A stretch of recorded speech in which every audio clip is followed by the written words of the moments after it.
تعلق تو ان کا مغرب سے ہی ہے، لیکن یہ اگر اسی طرح اپنا ہاتھ دوسروں کے ہاتھ میں دیتی رہتی تو اب تک مس کی بجائے مسز بن چکی ہوتی، عمران نے کہا، اور اینجلو کی زوردار کہکہوں سے کمرہ گونج اٹھا۔ یہ مسٹر سوپ، ویسے عرف عام میں انہیں جانو کہا جاتا ہے، عمران نے صفدر کا تعارف کراتے ہوئے کہا۔ یہ غلط کہہ رہے ہیں، میرا نام صفدر سعید ہے اور یہ مس ہنا لولو نہیں بلکہ مس جولیانا فٹس واٹر ہے۔ صفدر نے اپنا اور جولیا کا اصل تعارف کراتے ہوئے کہا۔ اچھا، تو یہاں آتے ہی تم لوگوں نے نام بدل لیے ہیں، چلو اچھا ہے، جیسا کام ویسا نام، عمران نے منہ بناتے ہوئے کہا۔ تو تم مجھ سے نام بھی چھپا رہے تھے، پھر ہم مل کر کیسے کام کریں گے، اینجلو نے برا سا منہ بناتے ہوئے کہا، اور پھر صفدر نے باری باری سب کا اصل ناموں کے ساتھ تعارف کرا دیا۔ ایک بات بتاؤ مسٹر اینجل ڈیول کہ یہ جگہ کتنی محفوظ ہے، عمران نے تعارف ختم ہوتے ہی اینجلو سے مخاطب ہو کر کہا۔ او کیوں، تم کیوں پوچھ رہے ہو، اینجلو عمران کی بات سن کر چونک پڑا۔ تم بتاؤ تو صحیح، عمران نے کہا۔ یہ بالکل نامعلوم سی جگہ ہے، کسی کے علم میں نہیں ہے، ویسے میری 4 مسلح آدمی چھت پر موجود ایک کمرے میں موجود ہیں کسی قسم کے خطرے سے نمٹنے کے لیے۔ لیکن تم کیوں پوچھ رہے ہو، کیا یہاں آ کر تم نے کچھ محسوس کیا ہے، اینجلو کے لہجے میں گہری پریشانی کے آثار نمایاں تھے۔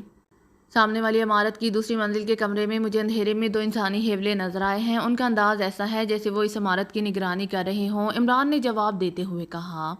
او یہ کیسے ہو سکتا ہے، ایسا ہونا ناممکن ہے، اینجلو نے حیرت بھرے لہجے میں کہا، پھر اس نے درمیان میں رکھی ہوئی میز پر موجود انٹرکام کا ریسیور اٹھا لیا۔ کیونکہ اشلم عمران اور اس کے ساتھیوں کو یہاں چھوڑ کر واپس چلا گیا تھا۔ یس سر، انٹرکام اٹھاتے ہی دوسری طرف سے ایک بھاری آواز سنائی دی۔ کارگل پوائنٹ کی حفاظت کا کیا انتظام ہے، عمارت کی نگرانی تو نہیں ہو رہی، اینجلو نے سخت لہجے میں کہا۔ سر، ہمارے 4 مسلح ساتھی اوپر چھت پر موجود ہیں اور نگرانی کا تو سوال ہی پیدا نہیں ہوتا، کارگل نے کہا۔ اس پوائنٹ کی سامنے والی عمارت کی دوسری منزل پر کچھ افراد دیکھے گئے ہیں، انہیں چیک کراؤ، اینجلو نے کہا۔ بہتر جناب، دوسری طرف سے کارگل نے جواب دیا اور اینجلو نے ریسیور رکھ دیا۔ تم فکر نہ کرو، کارگل بے حد ہوشیار آدمی ہے، اینجلو نے کہا، لیکن دوسرے لمحے کال بیل بجنے کی آواز سنائی دی۔ یہ کون آ گیا ہے، او اچھا، ایشلم ویگن چھوڑ کر واپس آیا ہوگا، اینجلو نے اپنے سوال کا خود ہی جواب دے دیا۔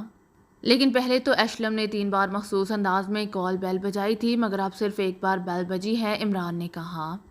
ارے ہاں، اس بات پر تو میں نے غور ہی نہیں کیا، اینجلو نے چونکتے ہوئے کہا، اور عمران کے چہرے پر ایسے تاثرات ابھر آئے جیسے اسے اینجلو سے شدید مایوسی ہو رہی ہو۔ کیا یہ تمہارا ہیڈ کوارٹر ہے، کیا ہم یہاں اطمینان سے آئندہ پروگرام کا لائحہ عمل تیار کر سکتے ہیں، عمران نے ہونٹ چباتے ہوئے اینجلو سے مخاطب ہو کر کہا۔ لیکن اس سے پہلے کہ اینجلو اس کی بات کا جواب دیتا، اچانک انہیں اپنے کانوں کے پاس ہی خوفناک دھماکوں کی آوازیں سنائی دیں، انہیں ایک لمحے کے لیے یوں محسوس ہوا جیسے انتہائی خوفناک زلزلہ آ گیا ہو، اور پھر مشین گنوں کی ترتراہٹ سے فضا گونج اٹھی، سامنے کے رخ کے ساتھ ساتھ پچھلی طرف سے بھی گولیوں کی آوازیں سنائی دے رہی تھیں۔ اور یہ کیا ہو گیا، اینجلو تیزی سے راہداری کے دروازے کی طرف بھاگا، لیکن عمران نے اسے بازو سے پکڑتے ہوئے روک لیا۔ ادھر جانا موت کے منہ میں جانا ہے، کوئی اور راستہ نکالو، عمران نے تیز لہجے میں کہا۔ او آؤ میرے ساتھ، اینجلو نے پریشان سے لہجے میں کہا، اور وہ ایک دوسرے کمرے کے دروازے میں آ گیا جس میں سامنے کے رخ پر کھڑکیاں تھیں، اب فائرنگ کی آوازیں نزدیک آ رہی تھیں۔ اینجلو نے جلدی سے ایک الماری کھولی تو اس کا دادم الماری میں ایک مشین گن رکھی ہوئی عمران کو نظر آ گئی جس کے ساتھ گولیوں کا پٹا بھی موجود تھا۔ اینجلو تو الماری میں جھک کر کوئی چیز تلاش کر رہا تھا، لیکن عمران نے جھپٹ کر وہ مشین گن اٹھائی اور پھر وہ تیزی سے ایک کھڑکی کی طرف لپکا۔ اس نے کھڑکی کا پٹ ذرا سا کھولا تو اس نے 2 افراد کو جنہوں نے سرخ رنگ کے اوور کوٹ پہنے ہوئے تھے اچھل کر ٹوٹے پھوٹے برآمدے میں آتے ہوئے دیکھا، جبکہ چھت پر سے ان پر گولیاں برس رہی تھیں۔ عمران نے مشین گن کی نال سیدھی کی اور دوسرے لمحے ٹریگر دبا دیا، ترتراہٹ کی آواز کے ساتھ ہی برآمدے میں پہنچنے والے دونوں افراد لٹوؤں کی طرح گھومتے ہوئے وہیں برآمدے میں ڈھیر ہو گئے۔ آؤ آؤ، بھاگ کر آؤ، اس لمحے اینجلو نے چیختے ہوئے کہا، اور عمران نے تیزی سے مڑ کر دیکھا تو جہاں چند لمحے پہلے الماری تھی وہاں اب ایک خلا نظر آ رہا تھا۔ یہاں سے سیڑھیاں خفیہ سرنگ میں جاتی ہیں جہاں سے تم آسانی سے نکل سکتے ہو، اینجلو نے چیخ کر کہا، اور عمران نے اپنے ساتھیوں کو آگے بڑھنے کا اشارہ کیا اور دوسرے لمحے اینجلو کے ساتھ دوڑتے ہوئے اس خلا کو پار کر گئے۔ آخر میں عمران نے اسے پار کیا، سیڑھیاں نیچے اتر کر واقعی ایک سرنگ میں جا کر ختم ہو رہی تھی۔ وہ سب اینجلو کی رہنمائی میں دوڑتے ہوئے سرنگ کے اختتام پر پہنچے تو وہاں بھی سیڑھیاں اوپر کو جا رہی تھیں۔ وہ سب سیڑھیاں چڑھ کر ایک اور کمرے میں پہنچ گئے، یہ بالکل اسی قسم کا کمرہ تھا جیسے کمرے میں وہ پہلے موجود تھے، لیکن یہاں فضا خاموش تھی، اس کا مطلب یہ تھا کہ یہ پہلے جیسا دوسرا مکان تھا۔ آؤ آؤ، اینجلو نے اشارہ کرتے ہوئے کہا، اور وہ اس کمرے سے نکل کر برآمدے میں پہنچے اور پھر چھوٹا سا لان پار کر کے اس مکان کے پھاٹک تک پہنچ گئے۔ انہیں تھوڑی دور ہی خوفناک دھماکوں اور گولیوں کی ترتراہٹ کی آوازیں سنائی دے رہی تھیں۔ یہ علاقہ تو یقیناً ان لوگوں نے گھیر رکھا ہوگا، عمران نے پھاٹک کے قریب پہنچتے ہوئے کہا۔ نہیں، یہ مکان دوسری طرف ہے، بالکل مخالف سمت میں، اینجلو نے پھاٹک کی ذیلی کھڑکی کھولتے ہوئے کہا۔ اور پھر وہ سب سے پہلے خود باہر نکلا اور اس کے بعد ایک ایک کر کے وہ سارے باہر آ گئے۔ یہ واقعی کوئی اور سڑک تھی، لیکن اس وقت یہاں ٹریفک نہ ہونے کے برابر تھی۔ اکا دکا آدمی نظر آ رہے تھے، وہ بھی اپنے مکانوں میں غائب ہوتے جا رہے تھے۔ اینجلو سائیڈ میں چلتا ہوا تیزی سے آگے بڑھا، وہ سب اس کے پیچھے تھے، لیکن عمران کی تیز نظریں ارد گرد کا جائزہ لے رہی تھیں۔ کچھ فاصلہ طے کرنے کے بعد اینجلو ایک اور سڑک پر مڑا اور پھر سامنے موجود ایک چھوٹے سے ہوٹل کے برآمدے میں داخل ہو گیا۔ وہ اس کے مین گیٹ کی طرف جانے کی بجائے سائیڈ میں سے ہوتا ہوا اس کی پشت پر آیا۔ یہاں ایک چھوٹا سا دروازہ موجود تھا۔ اینجلو نے دروازے پر مخصوص انداز میں دستک دی تو دروازہ خود بخود کھلتا چلا گیا۔ دوسری طرف ایک بھاری مونچھوں والا مشین گن بردار کھڑا تھا۔ او باس آپ، مونچھوں والے نے اینجلو کو دیکھتے ہی بری طرح چونک کر کہا۔ ٹونی موجود ہے؟ اینجلو نے پوچھا۔ یس باس آئیے، مونچھوں والے نے کہا اور تیزی سے مڑ گیا۔ یہ ایک طویل راہداری تھی جس کا اختتام ایک بڑے سے ہال نما کمرے میں ہوا، جس میں لمبی لمبی میزیں موجود تھیں۔ فرنیچر کا انداز بتا رہا تھا کہ یہ گیم ہال ہے، یہاں جوا کھیلا جاتا ہے، لیکن اس وقت یہاں کوئی آدمی موجود نہیں تھا۔ البتہ ایک کونے میں ایک کمرہ شیشوں کا بنا ہوا تھا جس کے شیشوں سے پردے لہراتے ہوئے نظر آ رہے تھے۔ مونچوں والا ہال میں داخل ہوتے ہی تیزی سے دوڑتا ہوا اس کمرے میں گھس گیا اور دوسرے لمحے اس کمرے سے ایک ادھیڑ عمر آدمی باہر آ گیا۔ اس کا سر گنجا تھا اور ناک طوطے کی چونچ کی طرح مڑی ہوئی تھی۔ او باس آپ اور یہاں، گنجے نے انتہائی پریشان لہجے میں کہا۔ ٹونی ٹرانسپورٹ کا بندوبست کرو، پوائنٹ نمبر 12 پر حملہ ہو گیا ہے، ہم بڑی مشکل سے وہاں سے نکل سکے ہیں، اینجلو نے تحکمانہ لہجے میں گنجے سے مخاطب ہو کر کہا۔ او آئیے باس، ٹونی نے ہاتھ ملتے ہوئے کہا اور تیزی سے سائیڈ کی دیوار میں موجود ایک دروازے کی طرف بڑھتا چلا گیا۔ یہ دروازہ ایک برآمدے میں کھلتا تھا۔ برآمدے سے باہر ایک بڑی سی ویگن موجود تھی جس پر آسٹر ہوٹل کا نام لکھا ہوا تھا۔ آؤ عمران جلدی کرو، اب ہم محفوظ طریقے سے نکل سکتے ہیں، اینجلو نے جلدی سے ڈرائیونگ سیٹ کا دروازہ کھولتے ہوئے کہا اور پھر عمران کے اشارے پر سب اس ویگن میں سوار ہو گئے۔ عمران اینجلو والی ساتھ والی سیٹ پر بیٹھ گیا اور اینجلو نے ویگن موڑ کر اس کا رخ سامنے نظر آنے والے پھاٹک کی طرف کر دیا۔ مونچھوں والا اس دوران پھاٹک تک پہنچ چکا تھا، چنانچہ جیسے ہی ویگن اس کے قریب پہنچی، مونچھوں والے نے پھاٹک کھول دیا۔ اینجلو ویگن لے کر اندر چلا گیا۔ اب وہ ایک چوڑی سڑک پر تھے۔ اینجلو نے اسٹیئرنگ کاٹا اور ویگن ہنسی تیز رفتاری سے دائیں طرف بھاگتی چلی گئی۔ یہ سرخ اوور کوٹ والے کیا ریڈ آرمی کے آدمی تھے؟ عمران نے اینجلو سے مخاطب ہو کر کہا۔ سرخ کوٹ والے؟ او یہ تو ریڈ آرمی کے ایکشن شعبے کے افراد کا لباس ہے اور اس کا مطلب ہے کہ وہ بڑے منظم طریقے سے ہم پر حملہ ہوا ہے، اینجلو نے پریشان سے لہجے میں جواب دیتے ہوئے کہا۔ لیکن تم تو کہہ رہے تھے کہ یہ جگہ نامعلوم اور محفوظ ہے، پھر یہ حملہ کیسے ہوا؟ اس حملے سے تو ظاہر ہوتا ہے کہ انہیں صرف ہماری آمد کا انتظار تھا، عمران نے انتہائی سنجیدہ لہجے میں کہا۔ میری سمجھ میں خود یہ بات نہیں آ رہی کہ یہ سب کچھ کیسے ہوا، آج سے پہلے ایسا کبھی نہیں ہوا، یہ تو باقاعدہ مخبری معلوم ہوتی ہے، لیکن میرا آدمی کبھی کوئی مخبری نہیں کر سکتا، یہ بات تو طے شدہ ہے، ورنہ ہماری پارٹی نہ جانے کب کی ختم ہو چکی ہوتی، اینجلو نے بڑے ٹھوس لہجے میں جواب دیتے ہوئے کہا۔ تو تمہارا مطلب ہے کہ ہم میں سے کسی نے مخبری کی ہے، عمران نے برا سا منہ بناتے ہوئے کہا۔ ایسا سوچنا ہی حماقت ہے عمران، لیکن یہ پھر سب کچھ کیسے ہوا؟ اینجلو نے فوراً ہی جواب دیا۔ مجھے یہاں کے حالات تمہارے بتائے ہوئے حالات سے یکسر ہی نظر آتے ہیں، اسی لیے مجھے نئے سرے سے اپنی منصوبہ بندی کرنی ہوگی۔ بہرحال اب تم ہمیں کہاں لے کر جا رہے ہو؟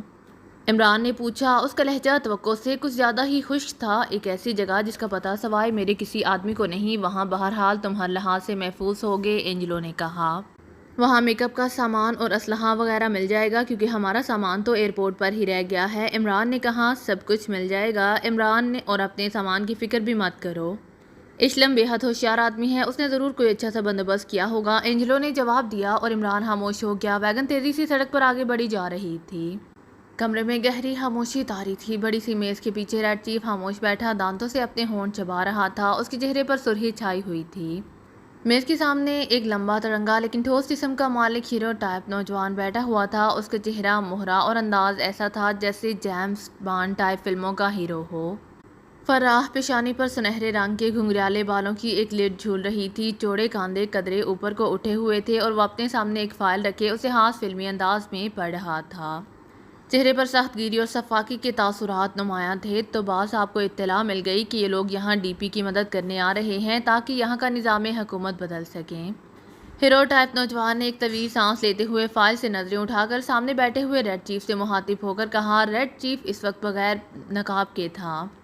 ہاں مارشل، مجھے مخبری ہو گئی تھی، لیکن چونکہ مخبر کو خود اس ایئرپورٹ کا پتہ نہیں تھا جہاں اس چارٹر طیارے نے اترنا تھا، اور نہ اتنا وقت تھا کہ میں تمام چارٹر طیارے والی کمپنیاں چیک کر سکتا، اسی لیے میں نے اینجلو کے نام سے فائدہ اٹھایا۔ میرے پاس یہ اطلاعات پہلے سے موجود تھیں کہ اینجلو کے خاص آدمی ایشلم نے کانسٹائن والے رہائشی علاقے گرین پارک میں ایک رہائش گاہ لے رکھی ہے۔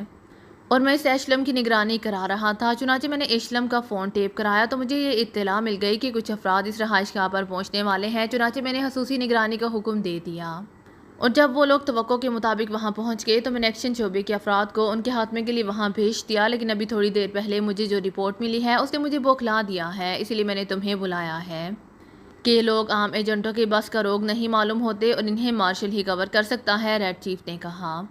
او آپ کی مہربانی ہے چیف کہ آپ مارشل پر اس قدر اعتماد کرتے ہیں۔ آپ بے فکر رہیں، یہ لوگ مارشل سے بچ کر نہیں جا سکتے، نوجوان نے بڑے اعتماد بھرے لہجے میں جواب دیتے ہوئے کہا۔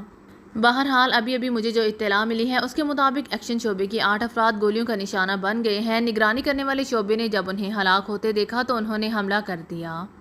اس حملے میں اینجلو کے 6 افراد ہلاک ہو گئے، لیکن رہائش گاہ حالی ملی، وہاں ایک خفیہ راستے کا علم ہوا جو دور مخالف سمت میں ایک حالی رہائش گاہ میں جا نکلتا تھا۔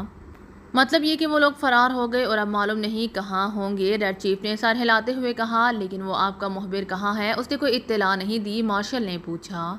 اس کی اطلاع کا میں ابھی تک انتظار کر رہا ہوں، لیکن اس کی طرف سے کوئی اطلاع نہیں ملی۔ ویسے یہ بھی بتا دوں کہ یہ مخبر پاکیشیا سیکرٹ سروس کا ہی رکن ہے، ریڈ چیف نے کہا، اور مارشل جیسے کرسی سے اچھل پڑا۔ کیا مطلب؟ کیا ان کا اپنا آدمی غداری کر رہا ہے؟ مارشل کے چہرے پر شدید حیرت کے آثار نمایاں تھے۔ ہاں، اور یہ اتفاق ہے کہ ہمیں اس آدمی کی خدمات حاصل ہو گئیں۔ قصہ یہ ہے کہ پاکیشیا سیکرٹ سروس کی ٹیم کا انچارج ایک غیر متعلق شخص علی عمران کو بنایا گیا ہے۔ سیکرٹ سروس کے ممبران نے شاید اسے اپنی توہین سمجھا کہ ایک غیر متعلق آدمی جس کا نام علی عمران ہے، جو بظاہر ایک احمق سا نوجوان نظر آتا ہے، ان کا لیڈر بنے، لیکن وہ کھل کر سامنے اس کی لیڈرشپ سے انکار نہیں کر سکتے تھے۔